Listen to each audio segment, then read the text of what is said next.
स्थापकाय च धर्मस्य सर्वधर्मस्वरूपिणे अवतारवरिष्ठाय रामकृष्णाय ते नमः। जननीं शारदां देवीं रामकृष्णं जगद्गुरुं पादपद्मे तयोः श्रित्वा प्रणमामि मुहुर्मुहुः। नमः श्रीयतिराजाय विवेकानन्दसूरये सच्चित्सुखस्वरूपाय स्वामिने तापहारिणे। ঠাকুর মা স্বামীজি, প্রিয় ভক্ত অনুরাগীবৃন্দ, আজকের পরিপ্রশ্নে আপনাদের সবাইকে আন্তরিক স্বাগত জানাচ্ছি। আমরা সপ্তাহের বিভিন্ন দিনে বিভিন্ন বিষয় নিয়ে অনুধ্যান করে থাকি। সেই সমস্ত অনুধ্যানের ওপরেই আপনাদের পাঠানো প্রশ্ন নিয়ে আমরা হাজির হই পরিপ্রশ্নে প্রতি রবিবার। তাই আজকেও আমরা হাজির হয়েছি আপনাদের পাঠানো প্রশ্নের উত্তর দেওয়ার জন্য। তার আগে আজ আমরা আপনাদের একটি নতুন বিষয়, নতুন খুব নয়, আপনারা অনেকে হয়তো এটি জানেন নিশ্চয়ই, যে স্বামীজির পত্রাবলী একটি বিখ্যাত সংকলন রয়েছে, যেখানে স্বামীজি বিভিন্ন সময়ে যে পত্র লিখেছেন সেই পত্রগুলি এক জায়গায় সংকলিত করা হয়েছে। তার মধ্যে আজ আমরা একটি চিঠি পড়ব এবং এর দ্বারা আমরা স্বামী বিবেকানন্দের সেই সময়ের মনের অবস্থা ইত্যাদি সম্বন্ধে জানতে পারব। যে চিঠিটি আজ আমরা পড়ছি এটি লেখা হয়েছে গাজীপুর থেকে ৩রা মার্চ 1890 এবং এটি লেখা হচ্ছে প্রমোদা দাস মিত্র, যাকে স্বামীজি অনেক চিঠি লিখেছেন। থাকতেন কাশীতে, স্বামীজির সঙ্গে অত্যন্ত আন্তরিক ভাবে ব্যবহার করতেন প্রমোদাবাবুর সঙ্গে স্বামীজির অত্যন্ত হৃদ্যতা ছিল। বিভিন্ন সময়ে বিভিন্ন কারণে তিনি তার সঙ্গে চিঠিপত্রে যোগাযোগ করেছেন। 1890 ফলে আমরা বুঝতে পারছি যে তখন শ্রীরামকৃষ্ণের শরীর ত্যাগের পরে স্বামীজি পরিব্রাজক অবস্থায় বিভিন্ন জায়গায় তিনি গিয়েছেন এবং সকলেই জানেন যে গাজীপুরে যখন স্বামীজি গিয়েছেন সেখানে পওহারী বাবার সঙ্গে স্বামীজির সাক্ষাৎ হয়েছে এবং এই পওহারী বাবার কাছ থেকে তিনি যোগ শিক্ষা করতে চান বলে মনে মনে সংকল্প করেছেন এবং এই গাজীপুরে থাকাকালীন তিনি অনেকবার চেষ্টা করেছেন পওহারী বাবার কাছে যেতে, অনেক কষ্টে তার দর্শন মিলেছে। সেই সময়ের মানসিক অবস্থা সম্বন্ধে স্বামীজি প্রমোদবাবুকে যা জানিয়েছেন তার খুব সুন্দর একটি পরিচয় আমরা এই চিঠির মধ্যে পাব। তিনি যেভাবে লিখছেন আমরা চিঠি পড়ছি। পূজ্য পাদেষু, আপনার পত্র এইমাত্র পাইলাম। আপনি জানেন না, কঠোর বৈদান্তিক মত সত্ত্বেও আমি অত্যন্ত নরম প্রকৃতির লোক। প্রমোদ দাস বাবুকে তিনি লিখছেন যে স্বামীজি কঠোর বেদান্তি, কিন্তু তার এই কঠোর বেদান্তির ভেতরেও একটি নরম প্রকৃতির মানুষ রয়েছে। তাই তিনি বলছেন যে আপনি জানেন না, আমি অত্যন্ত নরম প্রকৃতির মানুষ। উহাই আমার সর্বনাশ করিতেছে। একটুকুতেই এড়াইয়া যাই। কত চেষ্টা করি যে খালি আপনার ভাবনা ভাবি। খুবই আন্তরিকভাবে স্বামীজি তার এই কথাগুলি উল্লেখ করেছেন প্রমোদ দাস বাবুকে। কিন্তু বারবার পরের ভাবনা ভাবিয়া ফেলি। বুঝতেই পারছেন, এই যে নরম প্রকৃতির মানুষ, তার পরিচয় কিভাবে তিনি দিচ্ছেন যে উচিত নিজের ভাবনা ভাবা, কিন্তু বারবার আমি পরের ভাবনা ভেবে ফেলি। এবার বড় কঠোর হইয়া নিজের চেষ্টার জন্য বাহির হইয়াছিলাম। এলাহাবাদে এক ভ্রাতার ক্রীড়ার সংবাদ পাইয়া অমনি ছুটিতে হইল। আবার এই ঋষিকেশের খবর, মন ছুটিয়াছে। শরৎকে এক টেলিগ্রাম পাঠাইয়াছি, আজও উত্তর আসে নাই। এমন স্থান টেলিগ্রাম আসিতেও এত দেরি। কোমরের বেদনা কিছুতেই ছাড়িতে চায় না, বড় যন্ত্রণা হইতেছে। পওহারী বাবার সঙ্গে আর দেখা করিতে কয়েকদিন যাইতে পারি নাই, কিন্তু তাহার বড় দয়া, প্রত্যহ লোক পাঠাইয়া খবর নেন।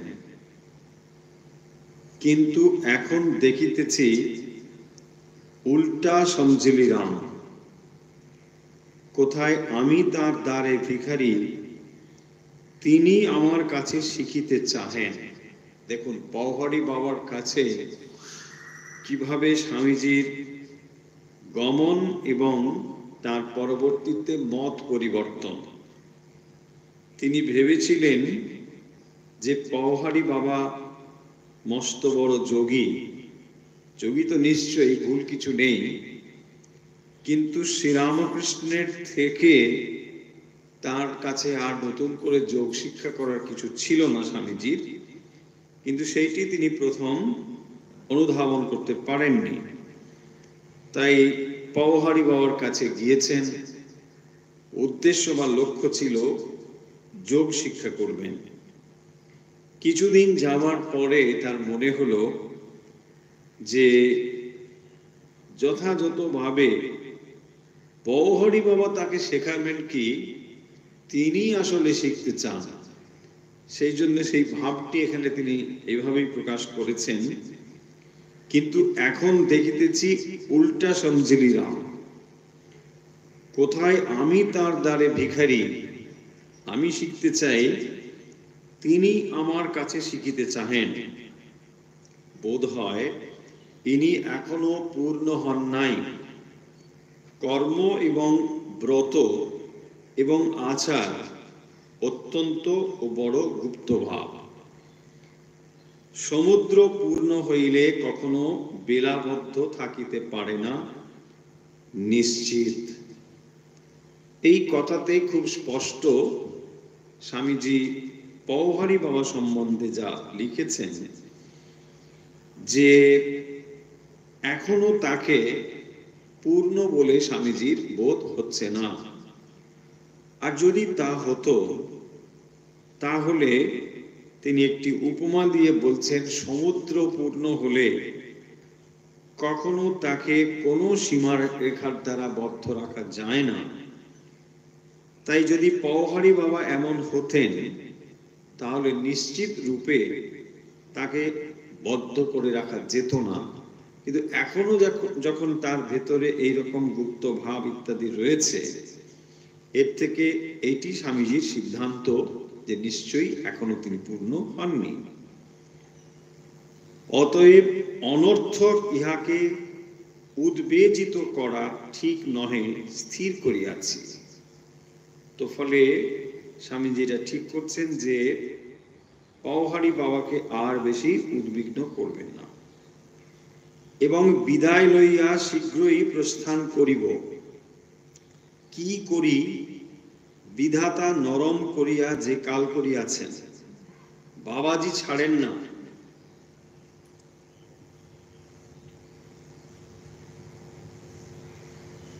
তারপরে লিখছেন, আপনাকে ছাড়িতেছি না, মানে প্রমোদাদাস বাবুকে, ঋষিকেশে লইয়া যাইবই, কোনো ওজোর আপত্তি চলিবে না।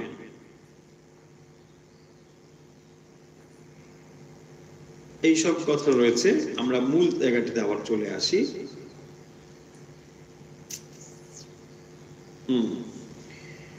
এই সমস্ত কথার পরে তিনি তার যে মনের ভাব ভারী সুন্দরভাবে এই কয়েকটি লাইনে এখানে প্রকাশ করেছেন। বলছেন, এখন সিদ্ধান্ত এই যে রামকৃষ্ণের জুড়ি আর নাই,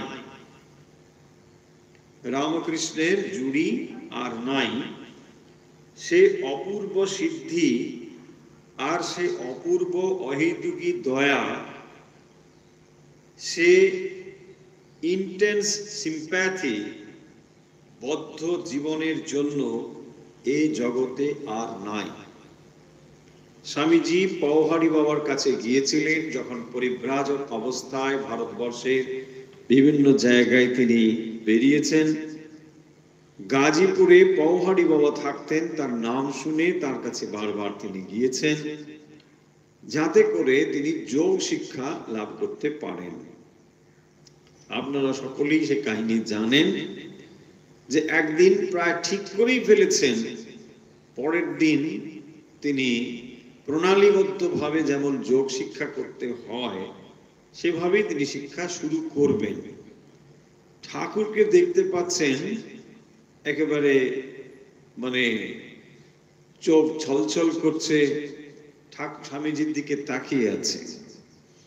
ভাব হচ্ছে এই, আরে এখনো তোর এই অবস্থা, আমাকে অবতার বলে বললি, এত কিছু দেখলি, এত পরীক্ষা করলি, এত অনুভব করলি, কাশীপুর উদ্যান বাটিতে তিনি নির্বিকল্প সমাধির স্বাদ পেয়েছেন, আর তারপরেই আবার পওহারী বাবার কাছে গিয়েছো যোগ শিক্ষা করতে, এক গুরু ছেড়ে আরেক গুরুর কাছে।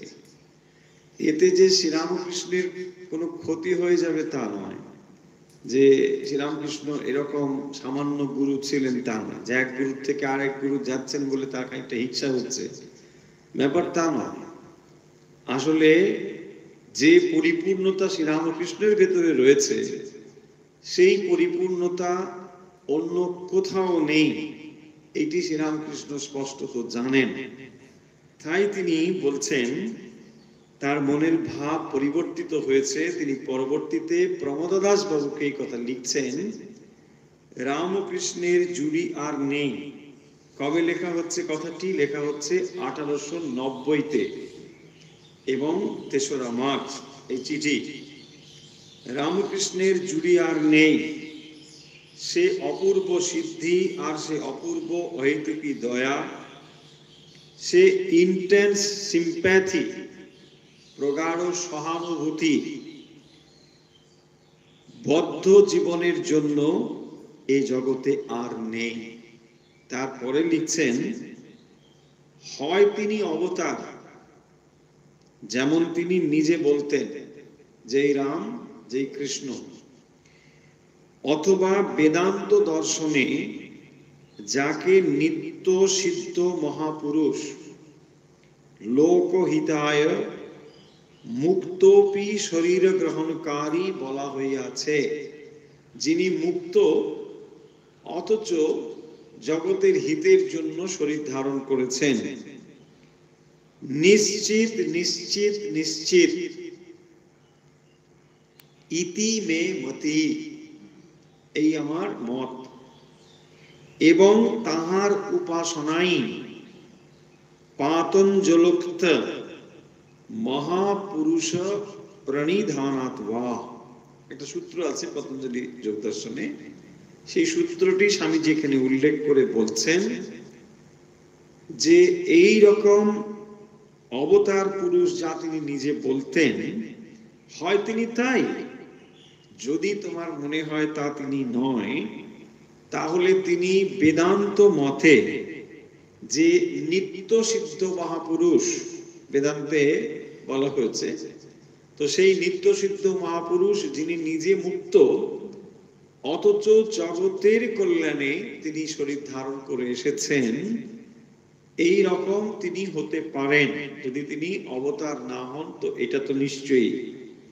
তারপরে বলছেন যে তাহার উপাসনাই, অর্থাৎ শ্রীরামকৃষ্ণের উপাসনাই পাতঞ্জলক্ত, মানে পতঞ্জলির যে যোগ দর্শন তাতে যা বলা হয়েছে, তার যে সূত্র মহাপুরুষ প্রণিধানাত বা, অর্থাৎ যোগের দ্বারা যা প্রাপ্ত হওয়া যাবে, বা মানে হচ্ছে অথবা কি মহাপুরুষ প্রণিধান, তাহলে এই মহাপুরুষের প্রণিধান বা তাঁর উপাসনার দ্বারা যোগের যে উচ্চ অবস্থা তাও প্রাপ্ত হওয়া সম্ভব।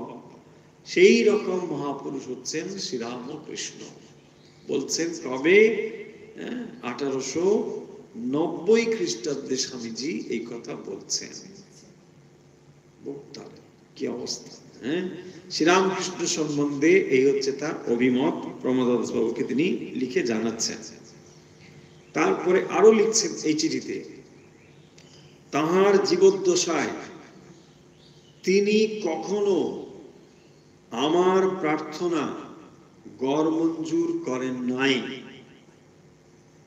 আমার লক্ষ্য অপরাধ ক্ষমা করিয়াছেন। এত ভালোবাসা আমার পিতা মাতায় কখনো বাসেন নাই। দেখুন, স্বামীজি একটু বাড়িয়ে কথা লেখার পাত্র নন। ইহা কবিত্ব নয়, পরবর্তীতে আবার তিনি জুড়ে দিচ্ছেন এর সঙ্গে, ইহা কবিত্ব নয়, অতিরঞ্জিত নহে, ইহা কঠোর সত্য এবং তাহার শিষ্য মাত্রেই জানে। বিপদে প্রলোভনে ভগবান রক্ষা কর বলিয়া কাঁদিয়া সারা হইয়াছি, কেহই উত্তর দেয় নাই। কিন্তু এই অদ্ভুত মহাপুরুষ বা অবতার বা যাই হন, নিজ অন্তর্যামিত্ব গুণে আমার সকল বেদনা জানিয়া নিজে ডাকিয়া জোর করিয়া সকল অপহৃত করিয়াছেন। লম্বা বাক্য বলছেন, বিপদে প্রলোভনে ভগবান রক্ষা কর বলিয়া যখন কাঁদিয়া সারা হইয়াছি। স্বামীজির জীবন সম্বন্ধে আপনাদের নিশ্চয়ই জানা আছে যে স্বামীজির জীবন খুব সহজভাবে যায়নি।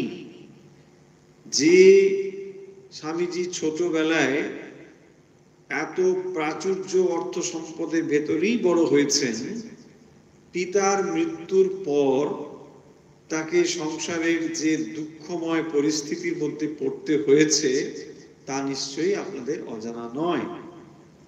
এমন দিনও গিয়েছে মায়ের কাছে, কারণ তখন ছোট ছোট ভাইরাও রয়েছে, মা কি করবেন, তাই মিথ্যে কথা বলে বন্ধুর কাছে নেমন্তন্ন আছে এইসব বলে বাড়ি থেকে বেরিয়ে গিয়েছেন। কারণ নিশ্চয়ই আমরা অনুমান করতে পারি যে তার ওই আর্য ভাই বোনেরা খেতে পারবে যদি সামান্য কিছু থেকে থাকে, এই বলে তিনি চলে গিয়েছেন। এইরকম পরিস্থিতির মধ্যে স্বামীজিকে পড়তে হয়েছে যখন একটি চাকরির জন্য তিনি অফিসে অফিসে হন্যে হয়ে ঘুরেছেন। মানে স্বামীজির এই অবস্থা শ্রীরামকৃষ্ণ ভালো করে বুঝিয়ে দিয়েছেন, যাতে করে পরবর্তীতে তিনি একজন যথার্থ আচার্য রূপে পৃথিবীর বুকে অবতীর্ণ হতে পারেন। তাই সমস্ত পথ দিয়ে তাকে হাঁটতে হয়েছে। তিনি জেনেছেন দারিদ্র কাকে বলে, তিনি জানেন প্রাচুর্য কাকে বলে, এসব তার জানা। সেই রকম অবস্থাতেও স্বামীজি লিখছেন, বিপদে প্রলোভনে ভগবান রক্ষা করো বলে যখন কেঁদে সারা হয়েছি, কোনো উত্তর কোথাও থেকে পাইনি। কিন্তু এই অদ্ভুত মহাপুরুষ অবতার তিনি যাই হন, দেখুন নিজ অন্তর্যামিত্ব গুণে, তার মানে তার কাছে মুখ ফুটে বলতে হয়েছে তা নয়, তিনি যেহেতু অন্তর্যামী, তিনি বুঝতে পারেন। ঠিক সেইভাবেই আমার সকল বেদনা জানিয়া নিজে ডাকিয়া জোর করিয়া সকল অপহৃত করিয়াছেন। তিনি সমস্ত জেনে এগুলো ধীরে ধীরে ঠিক করে দিয়েছেন। যদি আত্মা অবিনাশী হয়, যদি এখনো তিনি থাকেন, আমি বারংবার প্রার্থনা করি, হে অপার দয়ানিধে, হে মমৈক শরণদাতা রামকৃষ্ণ ভগবান, কৃপা করিয়া আমার এই নরশ্রেষ্ঠ বন্ধুবরের সকল মনোবাঞ্ছা পূর্ণ করো। দেখুন, স্বামীজি প্রমোদাস বাবুকে অত্যন্ত শ্রদ্ধা করতেন এবং তাকে তিনি এই কথা লিখছেন যে শ্রীরামকৃষ্ণ অন্তর্যামী রূপে তার সমস্ত দুঃখ বেদনা বলবার আগেই তিনি পূর্ণ করেছেন। এই রকম শ্রীরামকৃষ্ণের কাছে তিনি বলছেন, যদি আত্মা অবিনাশী হয়, যদি এখনো তিনি থাকেন, এ বিষয়ে কোনো সন্দেহ নেই, আমি বারবার প্রার্থনা করি, হে অপার দয়ানিধে, হে মমৈক শরণদাতা রামকৃষ্ণ ভগবান, কৃপা করিয়া আমার এই নরশ্রেষ্ঠ বন্ধু বরের সকল মনোবাঞ্ছা পূর্ণ করো। বলে তিনি এই চিঠি ব্রহ্মদাস বাবুকে লিখছেন। এরপরে যে কথাটি এখানে আছে, আর কোন মিয়ার কাছে যাইব না, মানে ওই যে পৌহারি বাবার কাছে থেকে ফিরে এসেছেন সেই কথাটি লিখছেন, আর কোন মিয়ার কাছে যাইব না। কেন যাইব না? আপনাতে আপনি থেকো মন, যেও নাকো কারো ঘরে। এই কথাগুলো একেবারে স্বামীজি উল্লেখ করছেন। যা চাবি তা বসে পাবি, খোঁজো নিজ অন্তঃপুরে। আপনাতে আপনি থেকো মন। আমরা কেন দৌড়ে বেড়াই? নিজেরাই জানি না, তাই না? এখানে ছুটছি, ওখানে ছুটছি। কত মানুষ আছে দেখবেন, এক গুরুর থেকে মানে হয়েছে, কিন্তু আর একটা গুরু হলে ভালো হয়। হ্যাঁ, এরকম অনেক আছে। মানে গুরু খারাপ নয়, কিন্তু আরেকজন হলে ভালো। যে গুরুর উপদেশ যা দিয়েছেন সেইটি সিদ্ধি লাভ করতেই জন্ম জন্ম শেষ, যথার্থ রূপে যদি কেউ অভ্যাস করে। সেইটি না করে আবার মানে দুদিন পরে একেও ছেড়ে দিয়ে আর একজনের কাছে যাবে, সোজা পথ। সোজা পথ বলে ধর্মজগতে কিছু নেই, শর্টকাট মেথড, হ্যাঁ তাই না? শর্টকাট বলে কিছু নেই। কারণ শর্টকাট হবে কি করে? আমার ভেতরে যে আগ্রহ গুলো আছে তাকে তো সোজা করতে হবে। তার শর্টকাট কি আছে? আপনাতে আপনি থেকো মন, যেও না কো কারু ঘরে। তার মানে আবার এটা ভাববেন না যে সেই জন্য না আমি কারো বাড়িতে চাই। বলে যায় না, আমাদের তো অনলাইনে অনেকে সব ভক্তরা থাকেন, তো ঠিক কথাই বলেছেন, আমি তো কারো বাড়ি যাই না, ব্যাস। হ্যাঁ, কারো বাড়িতে যাই না, কিন্তু সব খবর রাখি, সব খবর রাখি। নতুন গাড়িটা এসেছে, দাঁড়াও দেখছি, কদিন পরেই দেখবে ওটা ঠিক যাবেই, ফিটেই যাবে, খারাপই হবে, ধাক্কা লেগে অ্যাক্সিডেন্ট হবে, তাই না?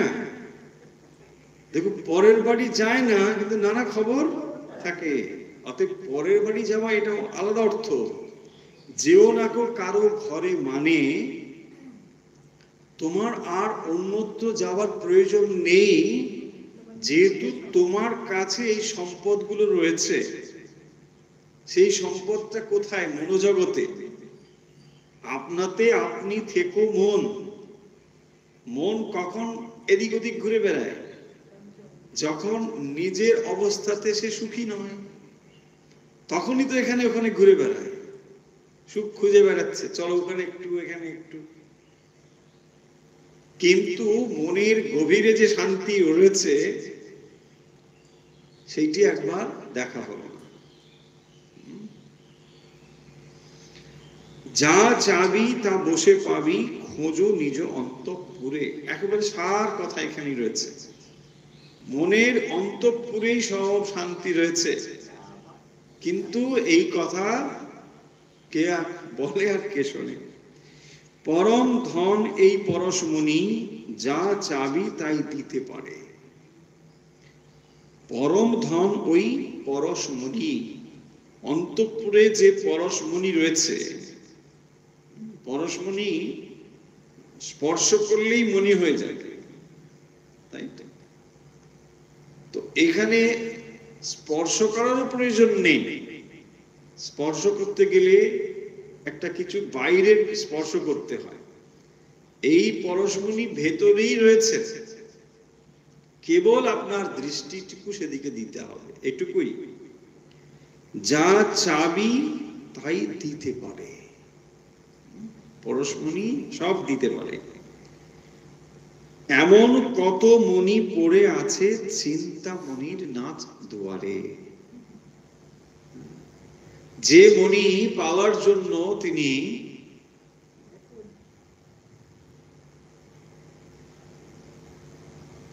গাজীপুরে যাচ্ছেন, পৌহারি বাবার কাছে যাচ্ছেন, বলছে দরকার নেই, কোনো কিছু দরকার নেই। কোথায় পড়ে আছে? চিন্তামণির নাচ দুয়ারে। মানে ভেতরে যেতে হচ্ছে না, নাচ দুয়ারেই সব পড়ে আছে। কত কিছু মণি মুক্ত, যার সামান্যটুকু পেলেই আমাদের ঢেউ ঢেউ পেয়ে যায়। তাহলে এই চিঠিতে আমরা স্বামীজির তৎকালীন মনের ভাব এবং শ্রীরামকৃষ্ণ সম্বন্ধে তার কি ধারণা, তা কিন্তু স্পষ্টতই বুঝতে পারছি। স্বামীজির এইরকম বহু চিঠি রয়েছে, আপনারাই জানিয়েছিলেন যে স্বামীজির চিঠি নিয়ে যদি একটু আলোচনা করা যায় ভালো লাগবে। নিশ্চয়ই ভালো লাগবে, এতে বহু কিছু রয়েছে। আপনাদের আরেকটু শুনিয়ে দিই, মানে এই প্রমোদ দাস বাবুকেই তিনি লিখছেন। আরেকটু পরে 26শে মে 1890 চলছে, তিনি লিখছেন, পয়েন্ট করে করে লিখছেন চিঠিতে।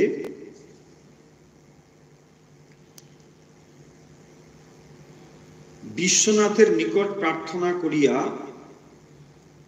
ইহার যুক্তিযুক্ততা ও সম্ভবতা বিবেচনা করিয়া উত্তর দিয়া কৃতার্থ করিব। আচ্ছা, বলে তিনি কতগুলো এখানে কথা লিখেছেন। প্রথমেই আপনাকে বলিয়াছি যে আমি রামকৃষ্ণের গোলাম। তাহাতে দেই তুলসী তিল দেহ সমর্পিনু করিয়াছি, তাহার নির্দেশ লঙ্ঘন করিতে পারি না। সেই মহাপুরুষ যদ্যপি 40 বৎসর যাবৎ এই কঠোর ত্যাগ, বৈরাগ্য, পবিত্রতা, কঠোরতম সাধন করিয়া ও অলৌকিক জ্ঞান, ভক্তি, প্রেম ও বিভূতিমান হইয়াও অকৃতকার্য হইয়া শরীর ত্যাগ করিয়া থাকেন, তবে আমাদের আর কি ভরসা? অতএব তাহার বাক্য আপ্ত বাক্যের ন্যায় আমি বিশ্বাস করিতে বাধ্য। আমার উপর নির্দেশ এই যে তাহার দ্বারা স্থাপিত এই ত্যাগী মণ্ডলীর দাসত্ব আমি করিব। দেখুন, স্বামীজি মানে শ্রীরামকৃষ্ণের সঙ্গে তার যে কথাবার্তা হয়েছে, শ্রীরামকৃষ্ণ যখন স্থূলদেহ ছিলেন, সেই সমস্ত বিষয় তিনি উল্লেখ করছেন প্রমোদদাস বাবুকে, যে তার ভবিষ্যৎ মিশন কি।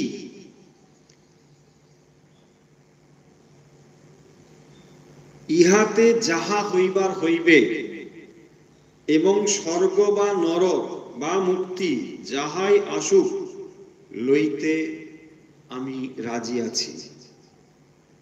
স্বামীজি লিখছেন যে আমি ত্যাগী মণ্ডলীর দাসত্ব আমি করিব। দেখুন, লিডার কাকে বলে? তাহার আদেশ এই যে তাহার ত্যাগী সেবক মণ্ডলী যেন একত্রিত থাকে, সেই জন্য আমি ভারপ্রাপ্ত। অর্থাৎ স্বামীজি ভবিষ্যতে যে মিশন তৈরি করবেন তখনও কিন্তু হয়নি, সবে মাত্র 1890। তো সেটা যখন হচ্ছে, আরো বড়ভাবে রূপ নিল 1897, তখনই এটা যথাযথ রূপ নিচ্ছে 1 মে। তার আগে একটা মিশন তিনি মনে মনে ঠিক করেছেন, কিন্তু তখনও তার অনেকটা সময় বাকি। 93-তে স্বামীজি যাচ্ছেন শিকাগোতে, তারপরে 97-এ ফিরে এসে 1 মে এই রেজলিউশন তৈরি হচ্ছে। কিন্তু তখন থেকেই তার মনে শ্রীরামকৃষ্ণ এই কাজ দিয়ে গিয়েছেন এবং সেটি তার মনে সর্বদাই রয়েছে। তাই তিনি সেই কথা লিখছেন প্রমোদদাস বাবুকে, যে তার ত্যাগী সেবক মণ্ডলী যেন একত্রিত থাকে, সেই জন্য আমি ভারপ্রাপ্ত। অবশ্য কেহ কেহ এদিক ওদিক বেড়াইতে গেল, সে আলাদা কথা, কিন্তু সে বেড়ানো মাত্র। তাহার মত এই যে এক পূর্ণ সিদ্ধ তাহার ইতস্তত বিচরণ সাজে, তা যতক্ষণ না হয় এক জায়গায় বসিয়া সাধনে নিমগ্ন হওয়া উচিত।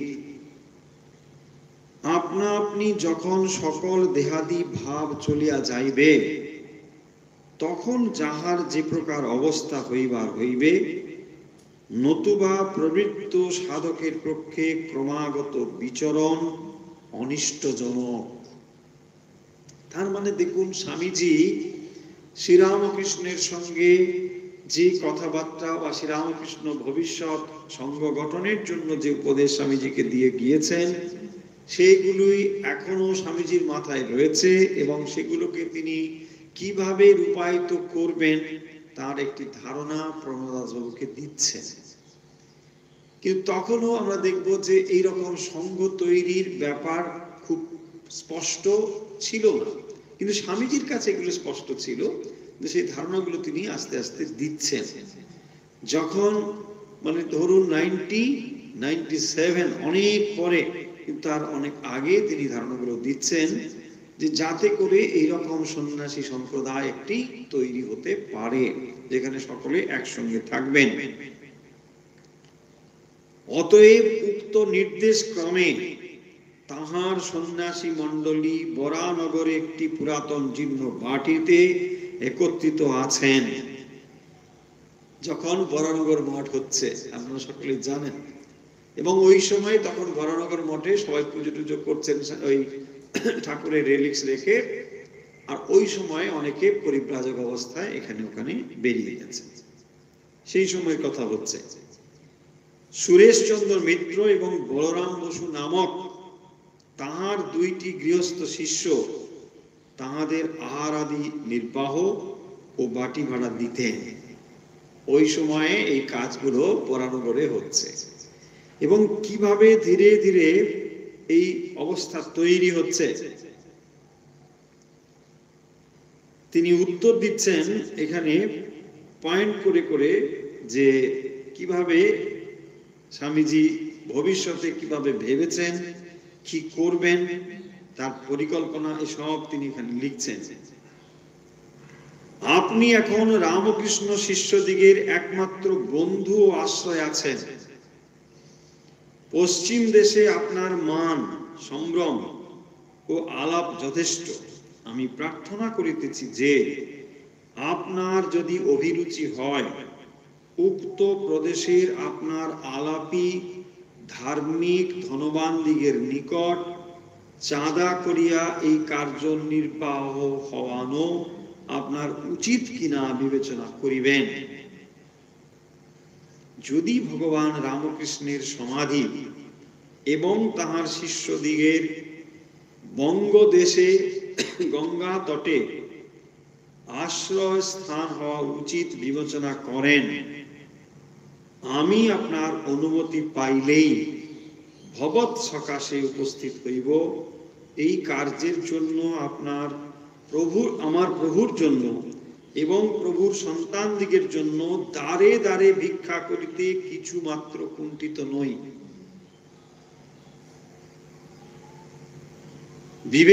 বিশেষ বিবেচনা করিয়া এবং বিশ্বনাথের নিকট প্রার্থনা করিয়া এই কথা অনুধাবন করিবেন। আমার বিবেচনায় যদি এই অতি অকপট বিদ্বান সৎ কুলোদ্ভব যুবা সন্ন্যাসীগণ স্থানাভাবে এবং সাহায্য অভাবে শ্রীরামকৃষ্ণের আদর্শ ভাব লাভ করিতে না পারেন, তা হইলে আমাদের দেশের অহ দুর্দৈবম।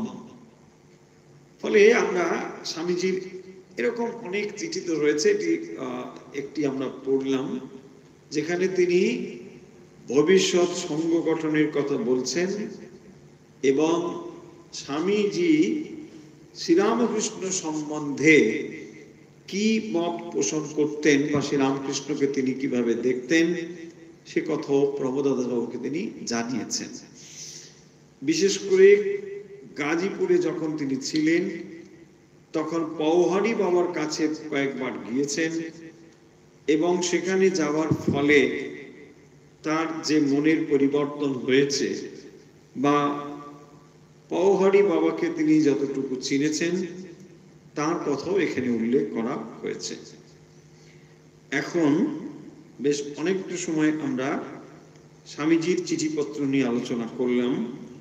আপনারা অনেকেই বলেছিলেন যে স্বামীজির চিঠি নিয়ে একটু জানতে চাই, তাই আমরা স্বামীজির পত্রাবলী থেকে খানিকটা অংশ পড়লাম।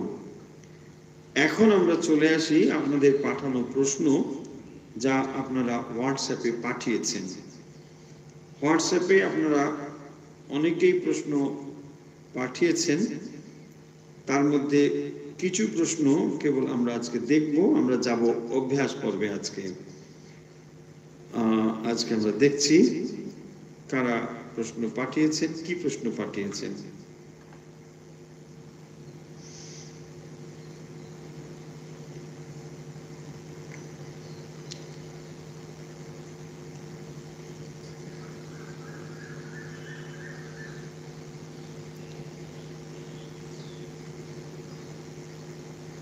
যারা এই মুহূর্তে লাইভে রয়েছেন আমাদের সঙ্গে,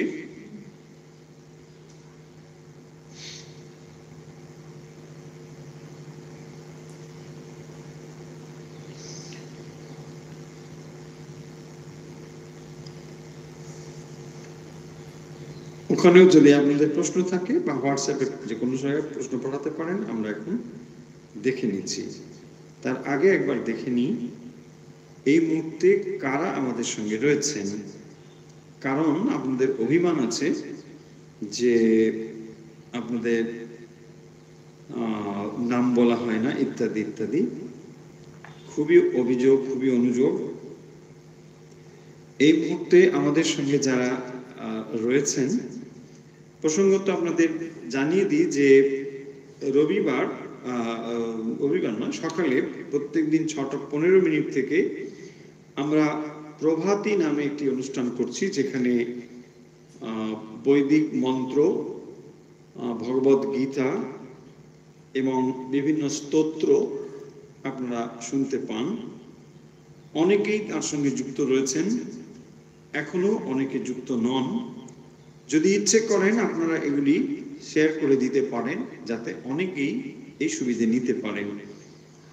কারণ সেখানে সরাসরি যেমন আমরা বৈদিক মন্ত্র উচ্চারণ করছি, পাশাপাশি এখন আপনাদেরই অনুরোধ ছিল যে ভগবদ গীতা যাতে আমরা সহজ করে বুঝতে পারি, সেই জন্য এখন আমরা চ্যান্টিং এর সঙ্গে সঙ্গে বাংলাটাও বলে দিচ্ছি। যেহেতু ওখানে কেবল চ্যান্টিং এর উপরেই ফোকাস থাকে, তাই খুব বেশি করে ব্যাখ্যা করার সুযোগ ওখানে থাকে না বলে আমরা সঠিক উচ্চারণে কিভাবে ভগবদ গীতা পড়তে হয় সেদিকেই মন রাখি। তাই ভগবদ গীতার প্রত্যেকটি শ্লোক বেশ কয়েকবার করেই বলা হয়, যাতে করে আমাদের ধারণা বা বিশ্বাস যে আপনারা অন্তত ভগবদ গীতা সকলে পাঠ করতে পারবেন। তাই যারা এখনো যুক্ত নন, আপনারা যারা শুনছেন, ইচ্ছে করলে অন্যদের কাছে শেয়ার করে তাদেরকে যুক্ত করে নিতে পারেন, তাহলে তারাও এই সুবিধাটা পেতে পারেন। আমাদের সঙ্গে এই মুহূর্তে যারা রয়েছেন তাদেরকে আমরা একবার দেখে নিই। আমাদের সঙ্গে এই মুহূর্তে রয়েছেন স্বপ্না দাস, নীলাঞ্জনা ঘোষ বিশ্বাস, তনুশ্রী দত্ত, শিবানী ভৌমিক, বিপাশা দে, টুম্পা পল, শিউলি রয়, শিপ্রা, প্রশান্ত সরকার, দেবশ্রী বিশ্বাস, রুবি ভট্টাচার্য, প্রদীপ ব্যানার্জি, পম্পা রয়, সুব্রত মুখার্জি, বুলা বসু।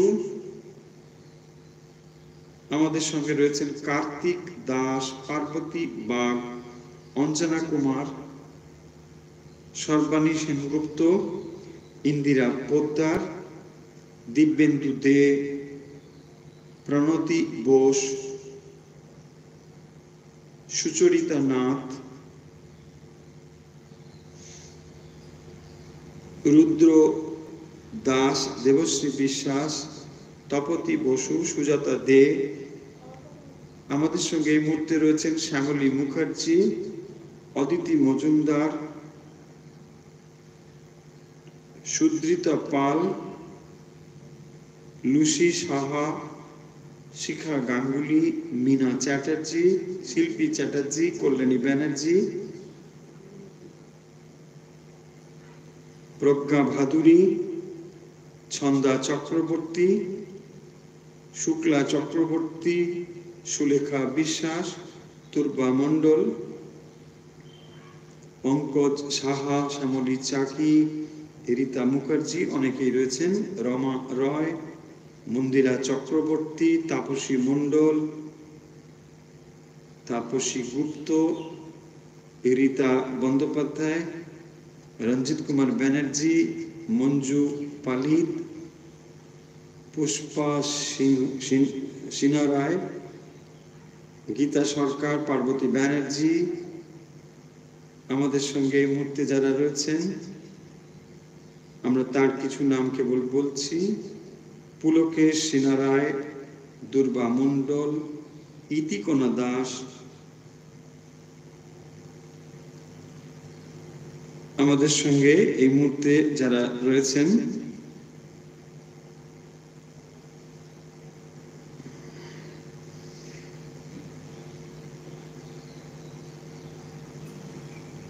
আমরা জানতে চেয়েছেন অনেকে যে মায়ের ওপরে যে প্রবন্ধ প্রতিযোগিতা করা হয়েছিল, তার ফলাফল কি হলো আপনারা অপেক্ষা করুন। ফলাফল নিয়ে এত ভাবার কিছু নেই, কিন্তু জানিয়ে দেওয়া হবে, নিশ্চয়ই জানাবো। কেউ কেউ লিখেছেন যে সেটা নিয়ে যদি একটু আলোচনা হয়।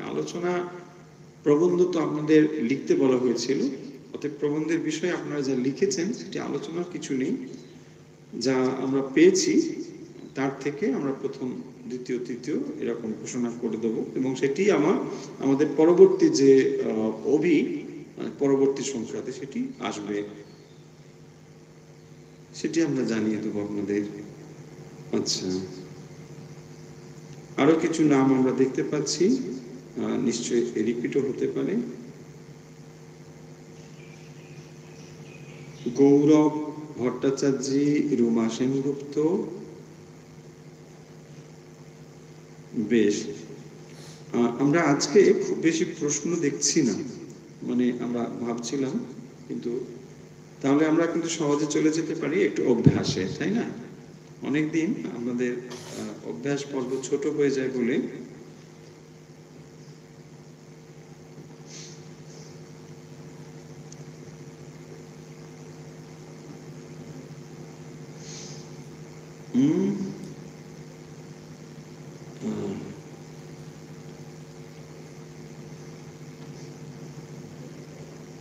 আচ্ছা, একটি প্রশ্ন আমাদের কাছে এসেছে এই মুহূর্তে, পাঠিয়েছেন পূর্ণিমা মুখার্জি, পাইকপাড়া থাকেন। তিনি লিখছেন, ব্রহ্মজ্ঞ যিনি, আবার যিনি ব্রহ্মত্ব প্রাপ্ত হয়েছেন, এই দুটি কি সমার্থক? ব্রহ্মজ্ঞ যিনি মানে যিনি ব্রহ্মকে জানেন, ব্রহ্মজ্ঞ। আবার যিনি ব্রহ্মত্ব প্রাপ্ত হয়েছেন, অর্থাৎ ব্রহ্মত্ব প্রাপ্তি এবং ব্রহ্মজ্ঞ দুটোর মধ্যে কোনো তফাৎ নেই। কেন তফাৎ নেই? এখানে প্রাপ্তি মানে সাধারণত আমরা মনে করি বাইরের কোনো একটা কিছু পাওয়া, তাকে আমরা প্রাপ্তি বলি। আমার কাছে এটা ছিল না, আমি এটা পেলাম, এই বস্তুটি আমি পেলাম, এটাকে বলা হয় প্রাপ্তি। এই ক্ষেত্রে বিশেষ করে প্রাপ্তি জিনিসটি বাইরের কোনো কিছু পাওয়া নয়, এটা কোনো বস্তুগত প্রাপ্তি নয়। তাই এটি কি? মানে হচ্ছে জানা। দেখুন, একটা হলো ব্রহ্মত্ব আর একটা হলো ব্রহ্মজ্ঞ। তো ব্রহ্মজ্ঞ মানে যিনি ব্রহ্মকে জানেন, এই জানা মানেই প্রাপ্তি। এখানে প্রাপ্তি সমান জানা। এখন ব্যাপারটা কি, প্রাপ্তি আর জানা কেন তফাৎ কেন নেই এখানে? যখন আপনি কোনো একটা জিনিসকে বলছেন জানি, তাতে কি প্রাপ্তি হয়ে যাবে? আপনি জানেন অমুক বাবুর ব্যাংকে অনেক টাকা আছে, এটা জানা মাত্রই কি আপনার পাসবইটা আপডেট হয়ে যাবে? হবে না তো। আমি জানলাম অনেকের অনেক সম্পদ আছে, তার মানে কি সব সম্পদ আমার হয়ে যাবে? জানা মানেই প্রাপ্তি হচ্ছে না। কখন হচ্ছে না জানা মানে প্রাপ্তি? যখন সেটি বস্তুগত বিষয় হবে, যখন সেটি বাইরের কোনো কিছু জিনিস হবে, তখন সেটা জানা এবং প্রাপ্তির মধ্যে তফাৎ আছে, তাই না? আমি জানলে সেটা আমার হবে না, কেবল জানলেই সেটা আমার হবে না। এক্ষেত্রে জানা মানে সেটা হয়ে যাওয়া। কিরকম না, যেই জিনিসটি আমার কাছে ছিল অথচ আমি সচেতন ছিলাম না, এটাও একরকম অপ্রাপ্তি।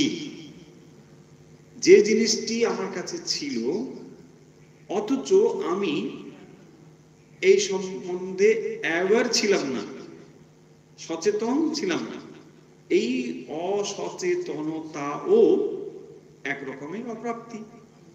যখন এটি আমার জানা হলো, তখন নতুন করে আমাকে আর পেতে হলো না, জানাটুকুই প্রাপ্তি।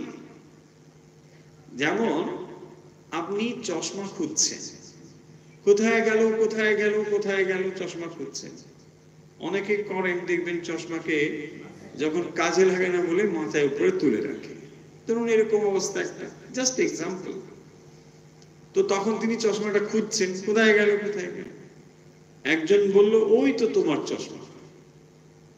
এটাও দেখুন প্রাপ্তি, কিন্তু এটা কি নতুন করে প্রাপ্তি? এই তফাৎটুকু এখানে বুঝবো। এটা প্রাপ্তি, কিন্তু এটা হলো জানা, কেবল জানলেই হয়ে গেল। সেই জন্য বলা হয় প্রাপ্ত বস্তুর পুনঃপ্রাপ্তি। যে বস্তুটি ছিলই, কিন্তু আমি অ্যাওয়্যার ছিলাম না, এখন আমি সচেতন হয়ে গেলাম। দেখুন, আপনি বলবেন কি এমন তফাৎ? অনেকটাই তফাৎ। কোনো একটা জিনিস যখন আপনি খুঁজে পাচ্ছেন না, ভাবুন কিরকম আপনার মধ্যে অবস্থা হয়। আরে কোথায় গেল, এই তো রাখলাম, এই তো রাখলাম। খুঁজছেন আপনি, এই তো রাখলাম, কোথায় রাখলাম মনে করতে পারছি না, কিছুতেই মনে করতে পারছি না, কোথায় গেল কোথায় গেল, খুঁজছেন। কিন্তু যেই বললো আরে ওখানে খুঁজে কি হবে, দেখো না এই তো আছে। দেখুন, তাহলে প্রাপ্তি এবং অপ্রাপ্তির মধ্যে অনেকটা তফাৎ আছে। এই যে প্রাপ্তি, এটাকে বলা হয় প্রাপ্ত বস্তুর পুনঃপ্রাপ্তি। অলরেডি এটা ছিল, কিন্তু এটাকে আপনি জানতেন না বলেই এটা। ঠিক একই রকম ভাবে যে ব্রহ্ম বস্তু আমাদের সকলের ভেতরেই রয়েছে, আপনি জানুন অথবা না জানুন, যিনি এইটিকে জানেন তাকে বলা হয় ব্রহ্মজ্ঞ। এই জানা মানে সেটা হয়ে যাওয়া। এখানে প্রাপ্তি মানে হচ্ছে সেটা হয়ে যাওয়া। সেই জন্যে যিনি ব্রহ্মকে জানেন তিনি ব্রহ্মই হয়ে যান, তিনি স্বরূপত ব্রহ্মই হয়ে যান। যিনি ব্রহ্মকে জানেন মানে তিনি স্বরূপত ব্রহ্মই হয়ে যান। কারণ যিনি ব্রহ্মকে জানেন, এখন তিনি যদি তার অহংকার সংযুক্ত যে ব্যক্তিত্ব, ধরুন এটা যদি থাকে, তাহলে তিনি ব্রহ্মজ্ঞ হতে পারেন না, কারণ সেখানে অহংকার সংযুক্ত রয়েছে, তফাৎটা রয়েছে।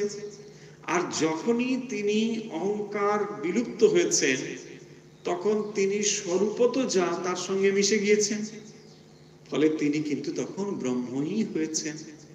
উদাহরণ দেওয়া হয় যে এক ফোঁটা শুদ্ধ জল যখন শুদ্ধ জলের সঙ্গে মিশ্রিত হয়, এই উপমা স্বয়ং উপনিষদে দিয়েছেন যে এক ফোঁটা শুদ্ধ জল শুদ্ধ জলের সঙ্গে মিশছে।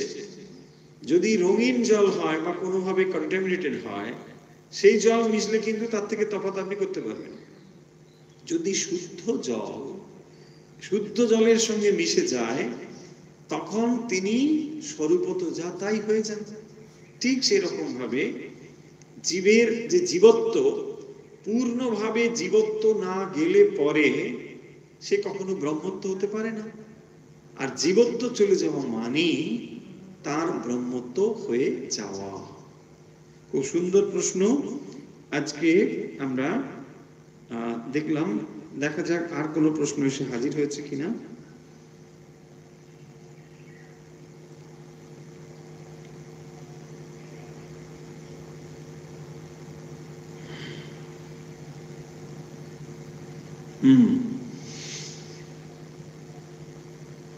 শ্রীমদ্ ভগবদ গীতার 13 নম্বর অধ্যায়ের 22 নম্বর শ্লোকের ভাবার্থ অনুযায়ী কি করে বুঝবো যে তিনি ভোক্তা? কারণ আসলে তিনি তো নির্লিপ্ত স্বরূপ। তিনি ভোক্তা। প্রশ্ন করেছেন, পাঠিয়েছেন পার্বতী ব্যানার্জি, থাকেন শিলিগুড়িতে। তিনি লিখছেন যে তিনি ভোক্তা, তিনি মানে স্বয়ং পরমেশ্বর। কারণ আসলে তিনি তো নির্লিপ্ত স্বরূপ। নির্লিপ্ত স্বরূপ ঠিকই, কিন্তু তিনি নির্লিপ্ত স্বরূপ হওয়া সত্ত্বেও তিনি এই শরীরের মধ্যে যেহেতু সংযুক্ত রয়েছেন, তিনি যেন ভোক্তা হয়েছেন। কিন্তু তিনি যদি সমস্ত কিছুর হেতু হন, কারণ হন, তাহলে আমি কেন ভোক্তা বলে ভাবি? এটাই হচ্ছে মূল কথা। প্রশ্নটি ঠিক এখানেই। আপনি আমি যে এই জীবের সঙ্গে বা এই দেহের সঙ্গে সংযুক্ত হয়ে রয়েছেন, আপনি যে নিজেকে ভোক্তা বলে ভাবছেন, এই জায়গাটাই তো ভুল। ভগবান তিনি সমস্ত কিছুর যেহেতু হেতু, শরীর মন বুদ্ধি তার উপস্থিতিতেই কাজ করছে, তাহলে তিনি ভোক্তা, তিনি কর্তা। তিনি কর্তা মানে তিনি কাজ করছেন, কর্তা, কর্তৃত্ব আছে। অথচ দেখুন মাঝখান থেকে আমরাই অনুভব করছি আমরা কর্তা। এইখানেই তো অজ্ঞান লুকিয়ে আছে। যেহেতু জীব দেহ মন সঙ্গে সংযুক্ত হয়ে নিজেকে কর্তা বলে অনুভব করে, তখনই সে কর্তা হওয়ার সঙ্গে সঙ্গে ভোক্তাও বটে। আপনি যদি কোনো কাজ করেন, তার রেজাল্ট কার কাছে যাবে? আপনার কাছেই যাবে। তাহলে কর্তৃত্ব এবং ভোক্তৃত্ব এইটি ক্রমান্বয়ে ঘটছে। তার ফলে তিনি ভোক্তা কর্তা হওয়া সত্ত্বেও কি হচ্ছেন? আমি নিজেকে কর্তা বলে ভাবছি। তিনি আসলে কি নির্লিপ্ত স্বরূপ ঠিকই, কিন্তু তা ছাড়া এটা হবে না। নির্লিপ্ততা শব্দটি বুঝতে গেলে দেখুন, নির্লিপ্ত কথার অর্থ হচ্ছে অ্যাটাচমেন্ট নেই, কিন্তু তার মানে তার কোনো কিছুর হেতু হতে কোনো কারণ মানে অসুবিধা নেই।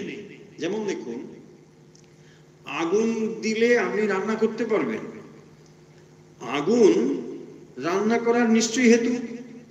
আপনি অগ্নিতে কি করছেন? বস্তু গরম করছেন, রান্না করছেন তো। কিন্তু অগ্নি কি রান্না করছেন এটা অগ্নি জানবে না। নির্লিপ্ততা এখানেই। তুমি কি রান্না করছো তা আমি জানি না, কিন্তু তোমার রান্না করার বিষয়ে আমি কিন্তু কারণ। বোঝা যাচ্ছে না? নির্লিপ্ততা হচ্ছে এই জিনিসটি। তিনি আপনার শরীর মন বুদ্ধির সমস্ত কিছুর সক্রিয়তার কারণ, কিন্তু শরীর মন বুদ্ধি দিয়ে আপনি কি করছেন সেই বিষয়ে তিনি নির্লিপ্ত। কেন নির্লিপ্ত? নির্লিপ্ত মানে আনঅ্যাটাচড। Why unattached? যিনি পূর্ণ তার মধ্যে আনঅ্যাটাচনেস থাকতেই হবে। কারণ নির্লিপ্ততা তখনই আসবে যখনই তিনি পূর্ণ আছেন। যেমন ধরুন, যদি আপনার অর্থ সম্পদ সম্বন্ধে কোনো রকম দুর্বলতা না থাকে, মানে প্রাপ্তির আকাঙ্ক্ষা না থাকে, ওখানে যতই অর্থ থাকুক, যা কিছু হোক, আপনার ওদিকে কোনো দৃষ্টিই নেই। বুঝছি না ও কি করছে, আমার কিছু ওইসব ব্যাপার নেই, তাই না? শিশুদের ভাবুন, যার ওইসব ব্যাপারে কোনো ধারণাই নেই, এখানে কেউ লক্ষ লক্ষ টাকা ওদিক ওদিক করছে, সে চুপ করে বসে আছে বা হি হি করে হাসছে। বুঝছে না, একেই বলে নির্লিপ্ততা। সে চুপ করে আছে, ওগুলো ওর আনঅ্যাটাচড এখানেই। কারণ এগুলোর দ্বারা তার প্রাপ্তির কিছু নেই, তার হারানোর কিছু নেই। এই অবস্থায় হচ্ছে সম্পূর্ণভাবে নির্লিপ্ততা। তো যিনি পূর্ণ হয়ে আছেন তিনি নির্লিপ্তই থাকবেন। কারণ স্বয়ং ভগবান যিনি, তার কি প্রাপ্তির আশা আছে? কিছুই প্রাপ্তির আশা নেই। আশা করি বুঝতে পেরেছেন। তারপরে আপনি লিখেছেন, পরম ব্রহ্ম স্বরূপ ও ব্রহ্ম জ্ঞানী মধ্যে কিছু পার্থক্য আছে কি? দ্বিধা এই জন্য, ব্রহ্মজ্ঞানী তো এই জগতে ফিরে আসতে পারেন লোক শিক্ষা দেওয়ার জন্য না। এইটুকু মনে রাখতে হবে, ব্রহ্মজ্ঞানী সবাই ফিরে আসতে পারেন তা নয়। যথার্থ যদি ব্রহ্মজ্ঞানী মানে, ব্রহ্মজ্ঞানীর আবার তফাৎ আছে। তফাৎ আছে মানে, একটিকে বলা হয় বিদেহ মুক্তি, আর একটিকে বলা হয় জীবন মুক্তি। জীবন মুক্তি মানে এই শরীরেই যিনি মুক্তির আস্বাদন করেছেন তিনি, আর একটি হলো বিদেহ মুক্তি, শরীর ত্যাগের পরে মুক্তি। এবং এদের সকলেই যে আবার শরীর ধারণ করে আসবেন এমন কথা নয়। কেবলমাত্র তাদেরই আবার শরীর ধারণ করে আসতে হয় যাদের দেহ মনকে ভগবান ইচ্ছে করেন আবার ব্যবহার করবেন, তাদের ভেতর দিয়ে বিশেষ কোনো উদ্দেশ্য সাধিত হবে, তখনই সেটি হয়। তা না হলে সাধারণত নির্বিকল্প সমাধির পরে 21 দিন পর্যন্ত দেহ থাকে, তারপর দেহটি চলে যায়। এর সহজ ব্যাপার হলো যে এই শরীর মনকে ধরে রাখার জন্য, শরীর মন আসলে কি? শরীর মন হচ্ছে কম্বিনেশন অফ মেনি ফ্যাক্টরস, অনেকগুলো জিনিসের একটা সংযোগ, যাকে আমরা এখন শরীর বলছি। শরীর ও অনেকগুলো জিনিসের একটা সমাহার। তো এই যে সমাহার জিনিসটিকে ধরে রাখার জন্য একটা অ্যাডহেসিভ লাগবে, তো সেই অ্যাডহেসিভ জিনিসটি তখন শেষ হয়ে যায়। মন যখন নির্বিকল্প সমাধির অবস্থায় পৌঁছয়, তখন মন আর এগুলোকে ধরে রাখতে পারে না, তখন সেটা যেন সম্পূর্ণ ঢিলে হয়ে যায়। এক্সাম্পল দেওয়া হয়েছে, শ্রীরামকৃষ্ণ নিজেরই দেওয়া এক্সাম্পল। তিনি বলছেন যে একটি বড় চুম্বক, পাশ দিয়ে জাহাজ যাচ্ছে, সেই জাহাজের ভেতরে লোহার নানা রকম স্ক্রু রয়েছে। যদি বড় একটা চুম্বকের কাছ দিয়ে জাহাজটি যায়, তাহলে এই চুম্বক জাহাজের যে স্ক্রু, সেগুলোকে যেন সব আকর্ষণ করে টেনে নেয়। তার ফলে কি হবে না, তারপরে ওই যে জাহাজটি, তার যেহেতু সমস্ত স্ক্রুগুলো ঢিলে হয়ে গেছে, তখন কি তার আর সমস্তগুলো সহাবস্থান একসঙ্গে সম্ভব হবে? হবে না। ওই জিনিসটিকে বুঝিয়েছেন যে এই শরীর মন বুদ্ধিকে ধরে রাখবার জন্য যে আমিত্ব বোধ, সেই আমিত্ব বোধে কম পড়ে যায়। সেই কারণের জন্য এই দেহটিতে আর সে ধরে রাখতে পারে না। তখনই এটা কি করে, প্রকৃতির নিয়ম অনুযায়ী 21 দিন পরে ঝরা পাতা যেমন গাছ থেকে ঝরে পড়ে, ঠিক এমনিভাবে পড়ে যায়। কিন্তু আরেকটি অংশ আপনার ছিল, সেখানে বলেছেন যে পরম ব্রহ্ম স্বরূপ ও ব্রহ্ম জ্ঞানী মধ্যে কিছু পার্থক্য আছে কি। একটু আগেই বোধহয় সে বিষয়ে আমরা বললাম যে যিনি ব্রহ্ম জ্ঞানী, মানে যিনি সাধনা করে ব্রহ্ম জ্ঞান লাভ করেছেন, তিনি স্বরূপত ব্রহ্মই হয়ে যান। কারণ দেখুন, যদি তার স্বরূপটা স্বরূপত তিনি ব্রহ্ম যদি না হন, তাহলে তিনি পূর্ণ অদ্বৈত তত্ত্বে প্রতিষ্ঠিত হতে পারছেন না। কারণ তখনও বিকল্প থাকছে, তাকে নির্বিকল্প বলা হবে না। আর নির্বিকল্প যদি তিনি হয়ে যান, তাহলে আর তার জীবত্ব থাকে না। পূর্ণ অবস্থা যে জীবত্ব, এটা তার ঘুচে যায়। এটা কিন্তু অনেক অনেক উচ্চ উচ্চ অবস্থার কথা। মানে ওই লেভেলে পৌঁছতে এখন জীবের কত সময় লাগবে, সেটা ভাববার বিষয়। অনেক অনেক উঁচু কথা। আশা করি বুঝতে পেরেছেন। যাই হোক, পরিপ্রশ্ন আমাদের এখানে শেষ করব। আমরা অভ্যাসে আসব। আমরা প্রাণায়াম অভ্যাস করব, যা আমরা প্রতিদিন করি। এখন আমরা অভ্যাস করব প্রাণায়াম। আশা করছি আপনারা সবাই যারা নিয়মিত আমাদের সঙ্গে থাকেন, এখনো রয়েছেন, আমরা অভ্যাস করব এখন প্রাণায়াম। মেরুদণ্ড সোজা রেখে বসুন।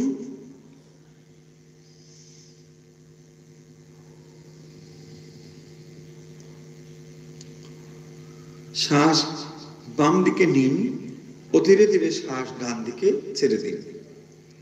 শ্বাস নিন ধীরে ধীরে বাম দিকে,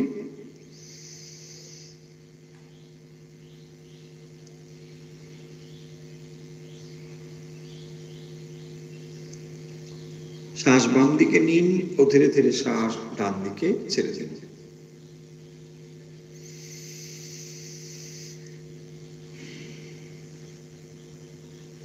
শ্বাস নিন বাম দিকে ধীরে ধীরে এবং শ্বাস ছেড়ে দিন ডান দিকে ধীরে ধীরে।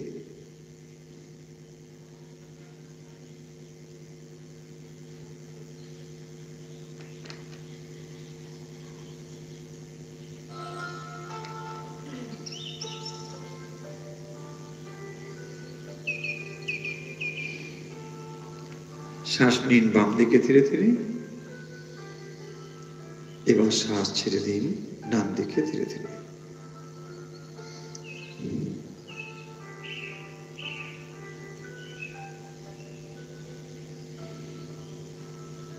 হয়েছে, রিল্যাক্স।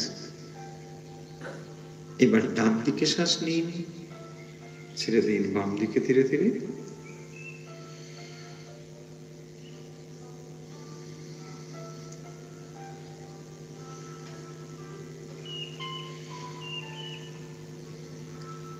শ্বাস নিন ডান দিকে ধীরে ধীরে, শ্বাস ছেড়ে দিন বাম দিকে ধীরে ধীরে।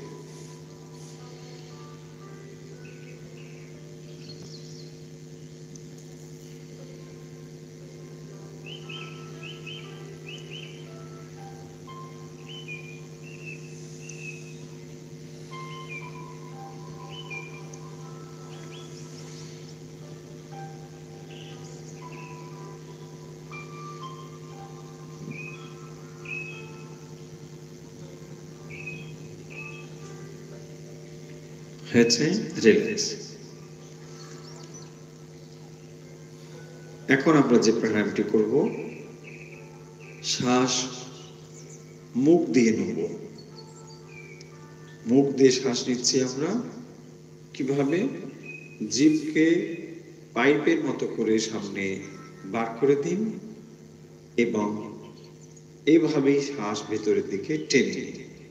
এইভাবে লক্ষ্য করুন।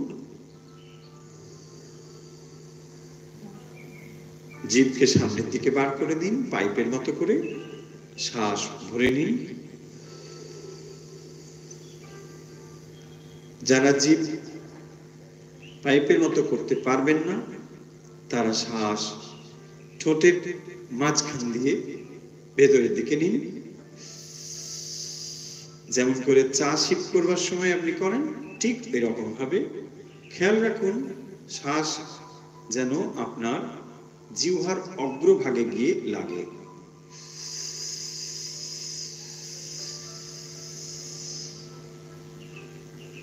শ্বাস নিয়ে নিন। এবারে মুখ বন্ধ করে দিন। ধীরে ধীরে শ্বাস নাক দিয়ে ছেড়ে দিন। বেশ কয়েকবার অভ্যাস করুন।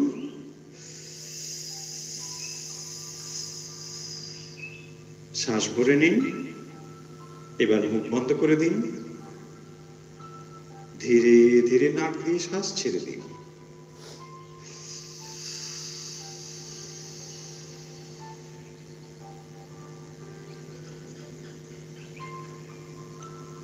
শীতলী প্রাণায়াম।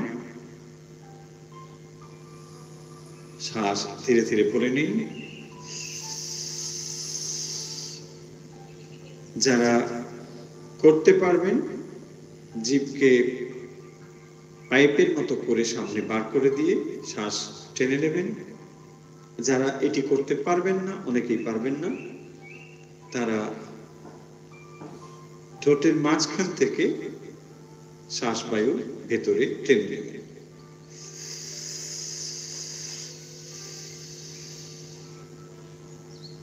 এবার ঠোঁট বন্ধ করে দিন। ধীরে ধীরে শ্বাস ছেড়ে দিন।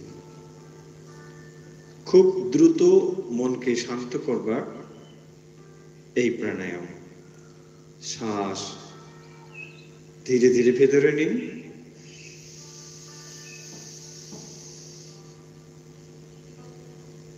মুখ বন্ধ করে দিন। ধীরে ধীরে নাক দিয়ে শ্বাস ছেড়ে দিন।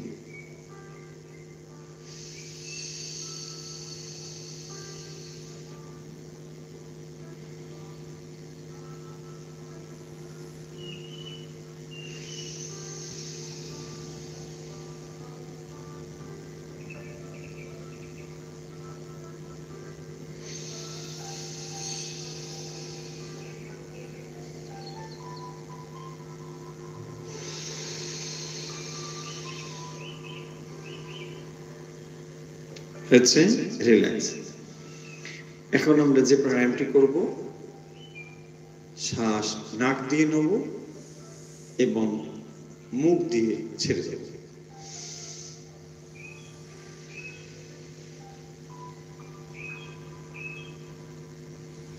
শ্বাস ভরে নিন নাক দিয়ে। এবার ধীরে ধীরে শ্বাস মুখ দিয়ে ছেড়ে দিন।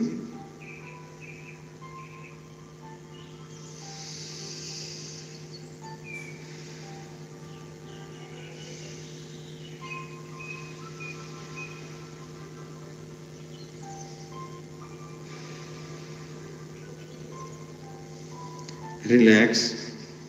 এখন আমরা ওঙ্কার করব সমবেতভাবে। আসুন, যে যেখান থেকে আমাদের সঙ্গে এই মুহূর্তে রয়েছেন, আমরা সবাই এখন একসঙ্গে ওঙ্কার করব। মেরুদণ্ড সোজা রেখে বসুন। মন স্থির করুন হৃদয়ে। চোখের পাতা বন্ধ করে দিন।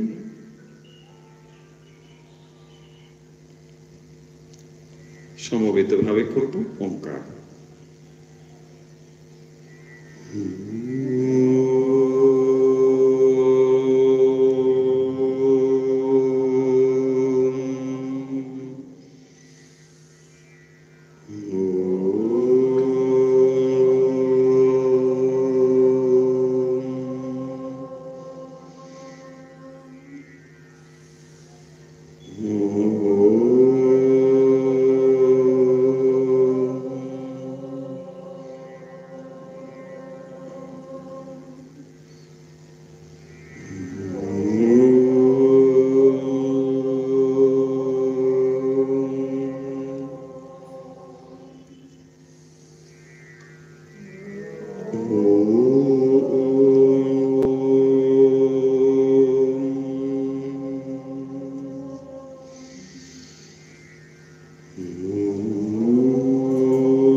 ধীরে ধীরে চোখের পাতা বেরোন, হাত নাড়ুন, পা নাড়ুন, হাত দুটো কষে চোখে ও মুখে স্পর্শ করে দিন।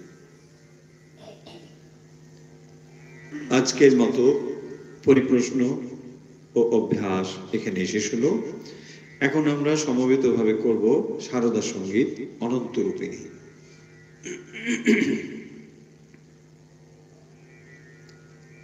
অনন্ত রূপিণী অনন্ত গুণবতী অনন্ত নামনি গিরিজে মা,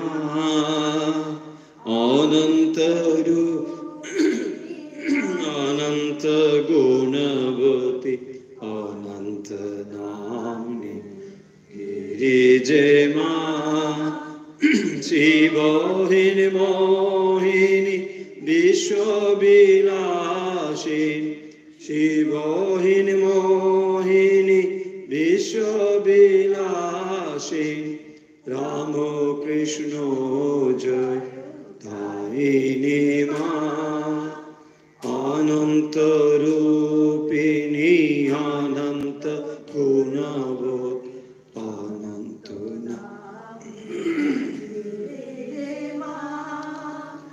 জগৎ জননী ত্রিলোকপালিনী বিশ্ব সুবাসিনী শুভদে মা, জগৎ জননী ত্রিলোকপালিনী বিশ্ব সুবাসিনী শুভদে মা, দুর্গতি নাশিনী সম্মতি দায়িনী, দুর্গতি নাশিনী সম্মতি দায়িনী, ভোগ মোক্ষ সুখ দায়িনী মা, অনন্ত রূপিণী অনন্ত গুণবতী অনন্ত নামনি গিরিজে মা, পরমে পার্বতী সুন্দরী ভাগবতী দুর্গে ভাম তামে মা, পরমে পার্বতী সুন্দরী ভাগবতী দুর্গে ভাম তামে মা, প্রসিদ্ধ মাত নগেন্দ্র নন্দিনী, প্রসিদ্ধ মাত নগেন্দ্র নন্দিনী চির সুখদায়ী জয় দে মা, অনন্ত রূপিণী অনন্ত গুণবতী অনন্ত নামনি গিরিজে মা, অনন্ত রূপিণী অনন্ত গুণবতী অনন্ত নামনি গিরিজে মা, অনন্ত রূপিণী অনন্ত গুণবতী অনন্ত নামনি গিরিজে মা। जय श्री गुरु महाराज जी की जय, जय महामाय की जय, जय स्वामी जी महाराज जी की जय, जय महामाय की जय। আজকের মতো পরিপ্রশ্ন ও অভ্যাস এখানেই শেষ হলো। আপনারা ইতিমধ্যেই জেনে গিয়েছেন যে প্রভাতী সকাল 6:15 হয়। এছাড়াও আমরা দুপুর 1টার সময়ে আমাদের বেশ কিছু অনুষ্ঠান যেগুলো আগে হয়ে গিয়েছে সেগুলো আমরা আবার প্রিমিয়ারে আপনাদের কাছে উপস্থাপন করি বেলা 1টার সময়। প্রতিদিন এটি আপনাদের কাছে পরিবেশিত হয় এবং 4টের সময় অনুধ্যান হয়।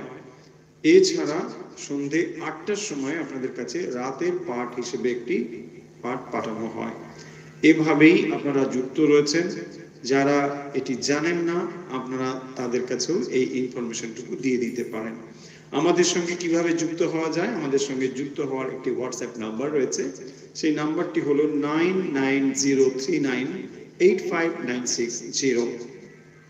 এই নাম্বারে যুক্ত হলে আপনি একটি হোয়াটসঅ্যাপ গ্রুপের সঙ্গে যুক্ত হতে পারবেন এবং এই হোয়াটসঅ্যাপ গ্রুপে যুক্ত হতে পারলে প্রতিদিনের আমাদের এই যে অনুষ্ঠান, প্রভাতী ইত্যাদি এই সমস্ত কিছুর লিঙ্ক আপনি এই হোয়াটসঅ্যাপ গ্রুপে পেয়ে যাবেন। এছাড়াও আমাদের বিভিন্ন দিনের অনুষ্ঠান, পিডিএফ ইত্যাদি সমস্ত কিছু এই হোয়াটসঅ্যাপ গ্রুপ থেকেই পাওয়া সম্ভব হবে। তাই আপনাদের সকলের মঙ্গল প্রার্থনা করে যে প্রার্থনা নিত্য করি, আজও সেই প্রার্থনা করছি। সর্বেত্র সুখিনো সন্তু, সর্বে সন্তু নিরাময়া, সর্বে ভদ্রাণি পশ্যন্তু, মা কশ্চিৎ দুঃখ ভাগ ভবেৎ। ওম শান্তি, ওম শান্তি, ওম শান্তি।